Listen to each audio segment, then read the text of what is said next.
My name is Tessa Wilborn. The name of our real estate brokerage is TNG Rolls-Tay Advisors. It actually stands for Trust and Guidance, is what the TNG stands for. I am trying to think, I've been doing this, 20 years now? I saw. So we decided to, I decided to branch off, do my own thing, and kind of just be a boutique type brokerage, but hopefully it's so that we can provide a better service to our clients and be more hands-on and more one-on-one and just not a number. Okay. So that's, kind of what we do. I love that. And you said you started off, well, you didn't say, but I read, that you started off as a realtor. Is that correct? Yes. Can you explain to me the difference for somebody like me who's not really into the real estate world, what the difference is between a real estate agent and a real estate broker? A real estate broker is actually the one that all the real estate agents have their license under. So they, they either own the company or manage the company or manage the office, and then all the other agents have to have their license underneath them. Got it. In order to sell real estate. So I'm not actively out on the streets as much. Okay. I decided to, maybe stop running the streets just a little bit. But still, every now and then, I get that urge to go back out on the street. Trying to service more clients and provide them with a little bit better service by having more people that can take care of them than just me, because I can only be in one place at one time. Yes, that is correct. So, And then tell me how you came about building your business, like how you brought all these real estate agents to your brokerage and how that came about. Well, everybody always asks, how did I get my business? And I honestly don't know that I could explain it because I didn't go out and pay for leads. I didn't go out and do it. It's just things organically just happen. I'll be out, I'll meet people, I start talking to people. I've been doing it long enough to now it's a lot of referrals or word of mouth. But I did, open houses in the beginning.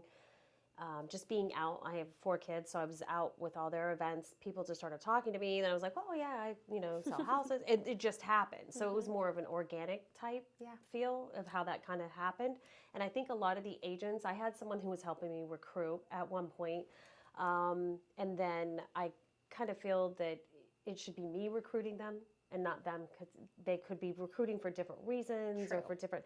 So I was like, no, we need to have people that are coming aboard that are truly want to be here to sell real estate and to provide a service to the clients and to make sure that they're making an educated decision on what they're doing.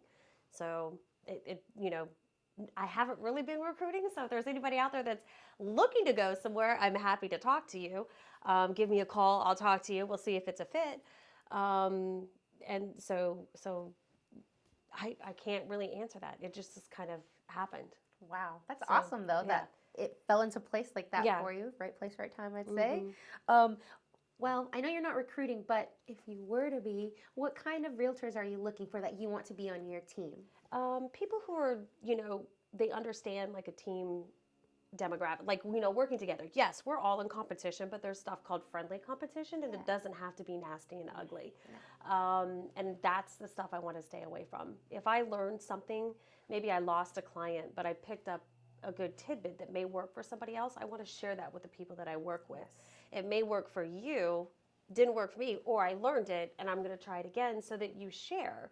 And it's it's like a friendly competition type environment. So I want those kind of people. So if you're cutthroat and you're out there doing, I don't want that in my office. I don't need the drama or any of that, the extra stuff. We're just here to have fun. Selling real estate is extremely stressful. Even just buying it and selling it, as the consumer, on the consumer side, it is extremely stressful. It's the biggest purchase they're going to make for the most part. And they're under a lot of stress. So that we take on their stress, and there's a lot of stuff we do in the background. So I just kind of want to try to make that experience fun. Or, try to have fun while you're doing it. Have a good balance. Yes. Good energy. I love that. That's actually a really good tip, because you don't want to get wrapped up in... No. And I try to make it fun, and I try. Sometimes some people are like, oh, you're not serious. I'm like, no, I am serious. But, come on, lighten up, So, Get out of it. Yeah. And then tell me your story a little bit about starting from childhood to how you got to this point. Gosh, let's see. I grew up military. My father is military, so I lived all over the place. Yes, ma'am. Yeah, right. Okay, I got to salute, right? Anyways, so I lived everywhere. I originally say I'm from Seattle. It's the longest place I've ever lived growing up, and that was 6 years, which is not a very long time, right? No. But I lived a whole lot of places my whole youth, childhood, I should say. Yeah. The longest time I've lived anywhere, actually, as an adult, has been in the Virginia, D.C. metro area. So you won your heart or something? Yeah, no, it hasn't won my heart. I still miss them. But, hey, I'm tied here. I've got kids here. My last son is in college here, so I'm, at least here for another couple of years. Okay, noted. Until he finishes, right. So, but... my sister played I was like trying to figure out how did I end up here? I was living in Texas. I was in Killeen at the time, and my sister played basketball for Old Dominion. Okay. So my parents bought a place here just so they had a place to stay, while she was playing and could watch games. And it was empty. They're like, do you want to go to, it was actually in the Chesapeake area, so down in Hampton Roads. Yeah. I was like, sure. So I ended up there. And that's how I ended up on this, because we, growing up, never lived in Virginia, D.C., or Maryland. Even though my dad was military, we lived everywhere else. We spent a lot more time on the West Coast. So that's how I ended up here. Okay. Basketball, that. Here. Yeah. Do you ever miss it like the West Coast? Oh, yes. Yeah. Tremendously. People are a little bit different, but I also think that you learn from people from everywhere. Mm-hmm. So there's things that you can bring to people maybe on the East Coast and things you can bring to people on the West Coast and in the Midwest and everywhere. And I learn, new things all the time. I didn't know what sweet tea was. Oh my gosh. I was like, why are you putting sugar in the tea? But anyways, and then when you drink it, you get addicted, it's just sugar, right? But, so I'm like, no, I want unsweet tea, right? But, yeah, it's not important. No, but that's funny little tidbits I like to hear. Yeah, so, so anyways, that's how I ended up here, and I do miss it. I go back often. I'm usually back out west at least 2 to 3 times a year. Is your family over there? Actually, they sold a year or two ago. They were out west, and now they're retired, and they're in Florida. Did they go to you? Do they what? Did they go to you like when they sold? Well, I helped them. Okay. But I couldn't sell I'm not licensed in the state they were in. But they ended up, so I ended up helping them, connecting them with someone to sell, but then also to buy because they bought in Florida. Yeah. So now my parents are in Florida and my oldest son is in Florida. Okay. So is that your next place you're going to, Florida? I don't know. I don't know. Yeah. Okay.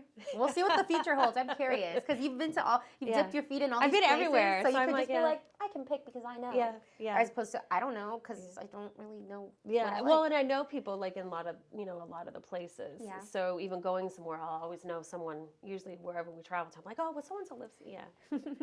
And as far as the market and everything with your business, knowing that maybe you'd like to branch off, would you have a branch here in the East Coast and then open something over there or something to expand in the future? Tell me about that. What are your plans? Well, I would like to expand. Definitely going to Florida because I've got I can have a little home base there too, but I would keep things here. Running the 3 states, they are very different. Mm-hmm. Even the laws, the contracts, it is very different, just the 3, learning those 3. So that would be awesome to have a couple offices, and then it would give me a better reason to travel than just I want to go. Exactly. Right? Well, hey, this is a productive travel trip. Right. I got some work to do here I've got some work to do. I need to, take my bathing suit and flip-flops. I love this. But yeah, I can work, so I would like to branch off into other areas, but there are other people in other states that call me asking for help. Wow. And they're like, I need help with this or that, and I'm like, well, I can't really advise you because I'm not licensed in that state, but what's going on?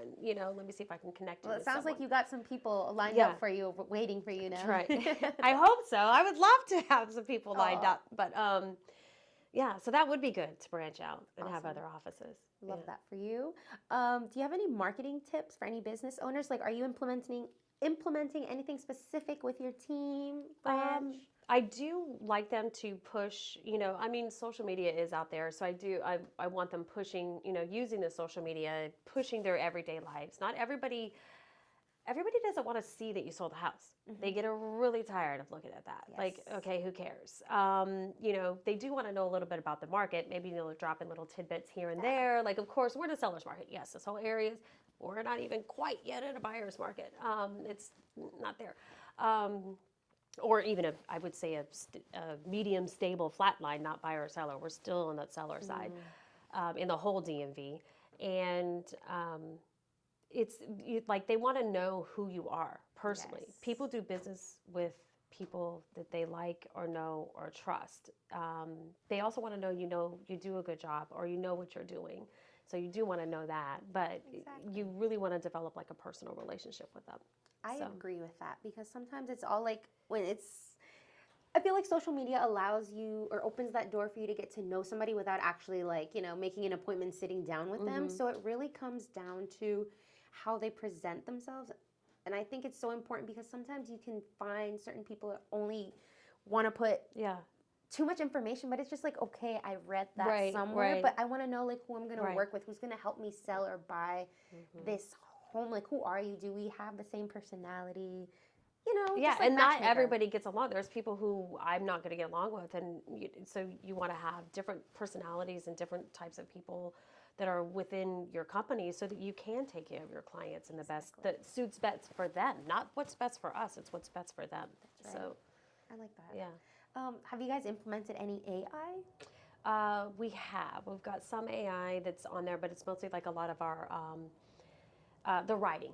Yes, when we're writing something and we'll throw that in and have that change and make it all pretty and yeah. Sometimes double check it though because it'll put like weird stuff on there. Yeah. Like, oh. Well, we have to also watch for compliance stuff. Oh. So I have to make sure it didn't say something that can't go out. And so we still have to find ourselves like double so AI is not controlled where that is as far as making sure that we follow equal housing and fair housing and all that kind of stuff. So we do have to watch that stuff. Hopefully with time it'll get better, like it'll get smarter. Maybe not too smart because I don't also want it to be like I don't my want brain. It to sound I actually want it to sound like me talking and I don't make sense half the time I'm speaking because English is like my first language and I can't speak it correctly. But so I want it to sound like me and not like robotic or like this is AI. Or that is not something that she's gonna say, Yep. Yeah. So. And who are you outside of your business? What do you like to do? What fills your heart with like joy? Right. Well, of course I have my kids, so I've got all my kids and watching all them, they take up a lot of time. I have a grandkid, so. Oh, you're busy. Yeah. So, just really busy with all of that. And I think actually what I enjoy doing is just going out and meeting people, just being out. I feed off of that energy and going out and meeting people. I love that. Are your kids like that too? They're like social little butterflies. You pass that on to them? I think so. Yeah. That's good. And they're kind of funny, quirky, the weird sense of humor, I love that. Yeah. We probably get along maybe. Yeah. Well, I'm probably older. I'm 30, but. Oh, I could be your mom. You could be my sister, girl. I could be your mom. My oldest, what is my oldest? 32. Yeah. Oh, wow. Okay. Yeah. I thought you were going to say like 15 or 16. That's what I was going to be like. Well, let me clarify. I'm 30 before you. Right. Okay. Okay, Mom. Okay. Right. I love I'll be like, all right, come on. Let's go get some dinner. Exactly. She's just fixing the light there. What advice would you give to any real estate agents who are thinking of making their own business as a brokerage, making that jump? I almost sometimes miss just being the real estate agent because as being the broker, you have so much responsibility and so much liability, and you're not out there making all the money. So that kind of, is be ready for that role because you're going to manage a lot of different personalities, a lot of different types, a lot of conflicts, a lot of questions, a lot of, problem solving. Whereas when you're doing your own independent thing, you're kind of in control of your own sales, your own numbers, your own volume. So that part is hard, but you have to be, when you step into the broker's role, it's not about you and your sales. It's about what can you do to help them get to where they need to go. Yes. So you've got to kind of change your way of thinking because when you're on the sales side, it's more of what can I do to help these people give me more sales. Well, now it's more how do I help them get more sales. Yeah. So.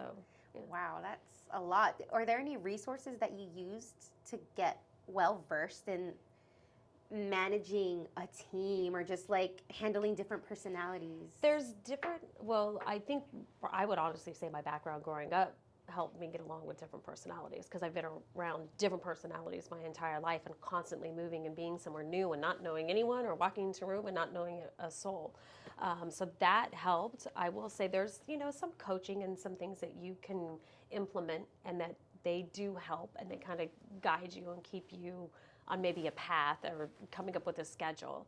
Yeah. But as far I don't know because it's mostly been trial and error for me. Okay. Like, well, that didn't work. That was a bust. Yes. Yeah. So. And then for your business, when you're getting clients, are they usually people that are coming back to you, or is it a lot of new clients just from word of mouth? I would honestly say for me personally, it is word of mouth or past clients, repeat clients, that kind of nature. But then I do meet new people when I'm out and about, but now I have a different hat on when I'm meeting new people, so I'm not looking to take that business upon myself. I'm looking to see who in my office would that person fit with, who would work well with them, who matches where they're located, who knows that area in and out, who knows what they're looking for, and then I'm going to match. So you're the matchmakers, basically. Yeah, sort of, yeah. So if I meet new people, that's where I'm going to kind of send it, depending on what the client wants. Yeah. So that's actually kind of cool. You should do like an Instagram. I don't know if you're on Instagram a lot. Not a lot, but you should put, maybe you already do this, but you should put little profiles of your team and be like, looking for this, like kind of like matchmaker, like would you swipe right or left? Does your house match this one or this one? Yeah. Okay. Or even just share your team members, like, are you looking for this person? This person's fiery, but they make a great sale. I think that would be kind of cute. That is true. Well, and I kind of pick up the personalities and who I think, will get along with other people. Okay. Yeah. And I want to go back to the marketing part. Do you run your own? I do. I've got a couple companies that I pay, that do a lot of our posting or some of our videos and some of that. A lot of it we do on our own, and we're sharing each other's stuff, or I'm trying to figure it out. So usually the ones that don't look that great are probably me. Oh, stop. Yeah, it's probably me. But so I've got a company that does a little bit of our videos and marketing stuff. Maybe if your kids, if you have younger kids. I tried that because they know way more than I do. That's what I'm saying. Yeah, I was like, can you just do my but they don't do it. They're like, they are. Maybe you could be like summertime job. Yeah, or from home. I know I got to pay them anyways. Yeah, right? They always ask for money, so I'm like, well, why don't you earn it? Like, here, post this story for me real quick. Right? No, they don't. All right. I know. But can you record that a couple times so that I can send that to each of my kids and be like, look, even everybody else is saying it. You guys need to get on board. Hint, hint. Yeah.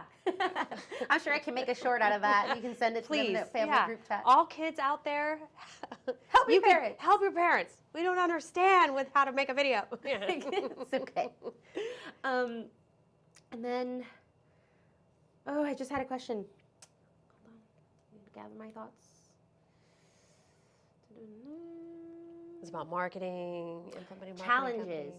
Even if it was with COVID or anything in your journey, something that stood out to you where you're like, wow, I'm never going to make that mistake again, and you learned from it. Yeah. Yes. I would actually probably say some of my challenges, my biggest mistake was knowing who you go into business with or around. Everything else is like stuff you learn from, but it's not like, it's not like a do or die moment. Definitely we're not doing brain surgery out here. So, that's probably my biggest thing that I learned, like that I'll never do that again. But as far as everything else, it's just normal everyday life that you're going to learn and be like, oh, that wasn't a good idea, and laws change. So even if you learn something here and it didn't work, well, the law changed, and now this will work. So some of that stuff is your day-to-day work that you learn from. I'm not going to make that mistake, but it's not that big of a deal. Okay. It's nothing you can't get over, Gotcha. Yeah. And how are you guys keeping up with trends? Even like with law training, what if something like slips under the radar? Are you always like the news, realtor? Is there like a program or something? Well, I'm constantly reading, going to classes. We always have like we have to stay up on our continuing education classes anyways. I take extra just because I'm trying to learn, or I'll sit into a class that somebody's teaching, because somebody will teach it this way and somebody will teach it this way. We deal with contracts, okay? It's legal. We're not attorneys. This attorney interpreted this way, this one that way. same exact statement, 12 different sides, right? So it's like figuring out which side am I going to go on that's going to protect my client. So you always want to even if you're going to the same thing you think you already know, you really don't know. You always want to go back to 101 and relearn. So. Okay, wow. That is a lot. It's kind of like a doctor. You never stop learning with new technologies. Oh my goodness. Yeah. But that's good that you're open to like, well, you have to be, but you're open. It's not recommended, but you're just, even if you're already up to date on everything, you're still like, let me just hop in this class. I'm like, let me just, listen to this one. And with all one thing with COVID was actually good. Like, there's so many webinars, Zooms, and all that. You don't need to leave. You can sit and learn right there. Exactly. You don't need to spend your time in a class. You can, like, classroom setting and drive and go. Just learn. It takes 2 seconds. So. Did you guys change to Zoom when you guys went through COVID-19? Yeah. See, we were considered essential when COVID hit, so we were to be on the road, right? Which was great. There was no traffic, and I could literally be everywhere just like that. But then it was also freaky because then you drive through DC and you're like, no one's on the road. Something really is going on. But traffic was great. So yes, we did do we'll do our monthly meetings, and we will do Zoom or in person, and we'll do a lot of things through Zoom, webinars. But I think you can get more people on when you're having your meetings. They can be in the car, they're on, they could be driving, they're sitting in the parking lot because they have a meeting. They're already sitting outside of their meeting, and they don't have to come to the office worried about time. Yes. So you can get more people on board at your meetings that way. Awesome. Flexibility there. I'm sure a lot of people were like, okay, this is not We still so like bad. the in-person too, because there's nothing, that can really offset that. But every now and then throwing in the Zoom or doing that, periodically, it does help. That's fair. I can see that. I just had another question. I'm listening, but I'm like, oh, I know that question I want to ask her. I remember. Charities. I know you like to help out nonprofits and organizations. Can you tell me a little bit about that? Well, we try to, we've done a lot of things with the Sheriff's Department or people of that nature, military. So we try to help and also incentivize in a way, or giving credit back when they're doing certain things. Yes. I have ran youth clinics and stuff like that with either football or any type of athletic that we can think of, athletic field.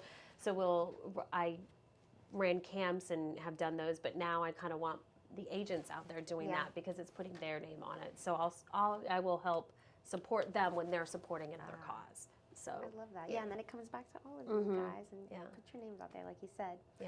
All right, and then just to wrap things up, if you could leave our listeners with one message. Oh, I don't have a message. The message is there is no message. Follow your heart. I'm just kidding. No, seriously. It could be in regards to anything. Children, life. I don't know. Sunglasses. I don't know. I guess I don't even know. I guess I would just always say not to take things so seriously. Try to enjoy life and live in the moment and stop taking everything so seriously. Me. Yeah. That was for me. Yeah, that was Personally. for you. That was for you. Yeah. Yeah. If you're performing brain surgery, please, by all means. Well, yes. Take that serious. But come on. Other than that. Yeah. No. Yeah, it's a trial. Life is trial and error. You're right. So I'm going to take that to heart. Take it to heart. Yeah. Okay, good. Thank you so much. You're welcome.